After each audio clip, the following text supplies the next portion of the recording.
për Edlirën? Po. Eda, gruaja jote. Eda. Më falë cila Edlirë, se një shumë Edlira. Qefalia, atë që ala nuk e ke bo zeka me Niqa. A nuk keni okay. Zeka me Niqa? Po, unë du të thamë dy gjera që në momentin kur unë personalisht kisha një humbje realisht të identitetit tem të vetës time pas përfundimit luftës që kisha humbur familjen time me shumë njerëz të vrarë, me nanën e zhdukur, e kam takuar Edën e cila ma ka rikthyer identitetin tem, milaimin, energjinë dhe çdo gjë. Kështu që mundem me thonë që Edën nuk e kam gru, e kam edhe shok, edhe shoqe, edhe motër, edhe vlla, edhe që për fat mirë nuk kam vëllezër, po edhe nanë dhe babë, edhe gjithçka. Për mu, Eda është letërnjoftimi im edhe identiteti im. Ai që jam unë në opinion, edhe i mirë, edhe i keq, këtë pjesë mirë ma ka ndërtu Eda. Atë pjesën e keq e ruja akoma prej vetës time. Shumë e bukur në fakt. Jo, dhe Eda, pak më parë dhe Eda në fakt sapo e përmendi që ne jemi shok mbi të gjitha, kështu që kjo ka shumë rëndësi.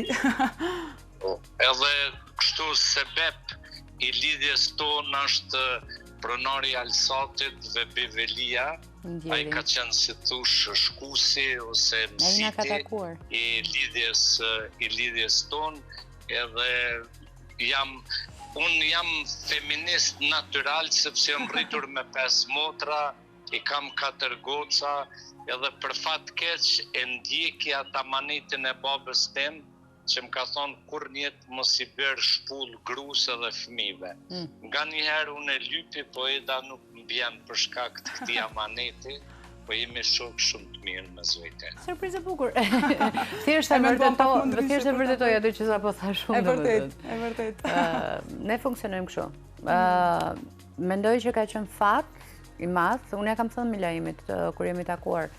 Është fat i madh për ne të dy që vim nga njëjta botë, e kuptojmë njëri tjetrin shumë mirë. Sikur unë të kisha qenë thjesht një inxhiniere, nuk do e kuptoja dot Milaimin se si funksionon në fushën e tij të mendimit, të gazetarisë, të bërjes gazetari, të funksionimit të gazetarisë, të xhirimeve, të montazhit, të terrenit, të dokumentarit, të kësaj, të asaj të gjitha.